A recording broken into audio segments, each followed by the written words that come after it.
देख रहे हो जनमत की पुकार। बजट 2026 पर सांसद प्रवीण खंडेलवाल की बड़ी टिप्पणी, बताया व्यापारियों और एमएसएमई को।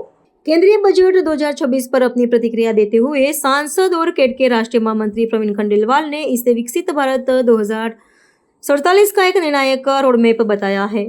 उन्होंने कहा कि प्रधानमंत्री मोदी के स्वदेशी आह्वान और बजट के प्रावधानों के तालमेल से भारतीय निर्यात को नई वैश्विक पहचान मिलेगी। प्रवीण खंडेलवाल ने विशेष रूप से एमएसएमई सेक्टर के लिए आसान लोन और सरल नियमों की सराहना करते हुए कहा कि यह बजट छोटे व्यापारियों और उद्यमियों के आत्मविश्वास को बढ़ाने वाला है। उनके अनुसार बुनियादी ढांचे और डिजिटल इकोनॉमी पर जोर देने वाला यह समावेशी बजट भारत को आत्मनिर्भर बनाने की दिशा में एक ऐतिहासिक कदम है। सांसद प्रवीण खंडेलवाल की पूरी बात सुन लीजिए। प्रधानमंत्री श्री नरेंद्र मोदी जी के नेतृत्व में और उनके मार्गदर्शन में आज वित्त मंत्री श्रीमती निर्मला सीतारमण जी ने भारत के युवाओं की उम्मीदों का बजट पेश किया।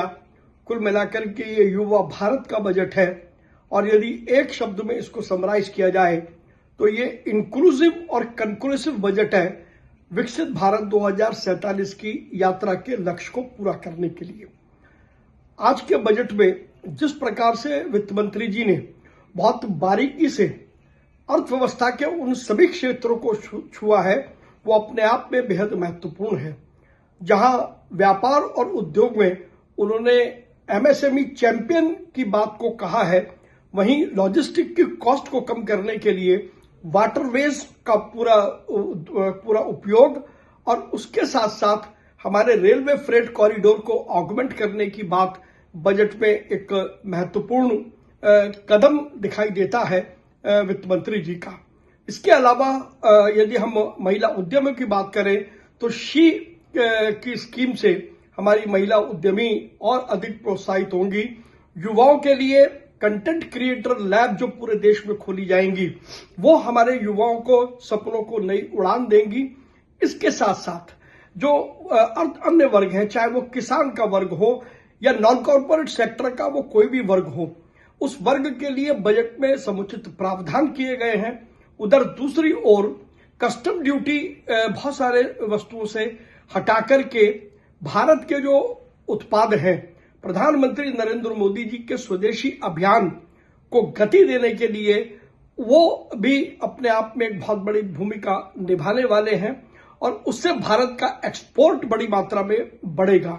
जो नॉन रेजिडेंट इंडियंस हैं वो भारत में आकर के इन्वेस्ट करें, उसके लिए भी पॉलिसी का प्रावधान बजट के अंदर बहुत खूबसूरती के साथ में किया गया है।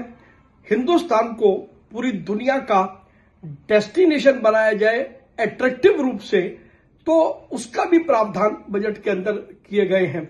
इंफ्रास्ट्रक्चर डेवलपमेंट पर एक बड़ा ध्यान बजट के अंदर देखा गया है। कुल मिलाके यदि कहा जाए तो मूल रूप से ये एक समावेशी बजट है और हर व्यक्ति के लिए इस बजट में कुछ ना कुछ जरूर छुपा हुआ है। इसके साथ साथ व्यापार और उद्योग के लिए ईज ऑफ डूइंग बिजनेस और आम आदमी के लिए ईज ऑफ लिविंग का ध्यान भी बहुत अच्छे तरीके से रखा है। मैं वित्त मंत्री श्रीमती निर्मला सीतारमण जी को बधाई देता हूं। अगर आपने हमारा अभी तक चैनल सब्सक्राइब नहीं किया है तो कृपया चैनल सब्सक्राइब कर लें, लाइक करें, शेयर करें, कमेंट करें।